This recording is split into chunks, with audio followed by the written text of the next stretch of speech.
உண்மையான நண்பர்களின் கதை. காட்சி 1. நட்பின் தொடக்கம். கல்லூரி ஹாஸ்டல் அறை. பெரிய நகரத்தின் பொறியியல் கல்லூரி ஹாஸ்டலில் அர்ஜுனும் விக்ரமும் அறை தோழர்களாக சேர்கிறார்கள். அர்ஜுன் கிராமத்து அமைதியான பையன், விக்ரம் நகரத்து குறும்புக்காரன். ஒரு நாள் அர்ஜுன் வீட்டிலிருந்து வந்த இட்லி சட்னியை விக்ரமுக்கு பகிர்ந்து கொடுக்கிறான். விக்ரம் ருசித்து சிரித்து, "டேய், இது என் அம்மா செய்ற மாதிரி இருக்கு" என்று சொல்கிறான். இருவரும் நண்பர்களாகிறார்கள். காட்சி 2. நட்பின் ஆழம். தினசரி பகிர்வு. காலங்கள் செல்கின்றன.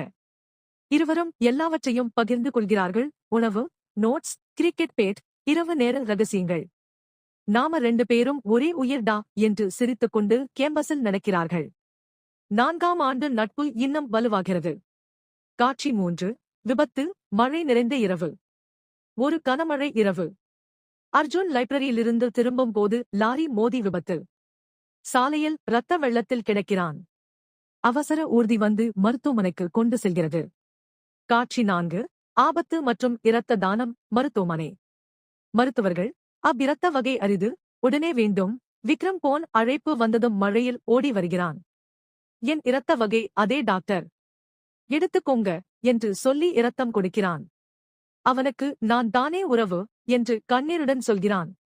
காட்சி 5. குணமடைதல் மற்றும் உணர்ச்சி சந்திப்பு. மருத்துவமனை வார்டு.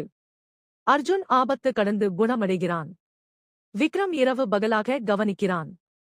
ஒரு நாள் அர்ஜுன் எழுந்து, "நீ கொடுத்தது இரத்தம் இல்லைடா, உயிர்" என்று கண்கலங்க அணைத்துக் கொள்கிறான். விக்ரம் சிரித்து, "நட்புக்கு இரத்தம் தானே கொடுப்போம்" என்று தோளைத் தட்டுகிறான். இருவரும் அழுது சிரிக்கிறார்கள். காட்சி 6. நிரந்தர நட்பு. எதிர்காலம். கல்லூரி முடிந்த பிறகும் வாழ்க்கையின் எல்லா கட்டங்களிலும் அவர்கள் தொடர்பை இழக்கவில்லை. நட்பு என்றும் நிலைத்தது. நீதி. உண்மையான நண்பன் உயிரையும் பகிர்ந்து கொள்பவன். இந்த கதை உங்களுக்கு பிடிச்சிருந்தா லைக் பண்ணுங்க, உங்களுக்கு நண்பர்களுக்கு ஷேர் பண்ணுங்க. இந்த மாதிரி வீடியோ தொடர்ந்து பார்க்க நம்ம சேனலை மறக்காம சப்ஸ்கிரைப் பண்ணுங்க.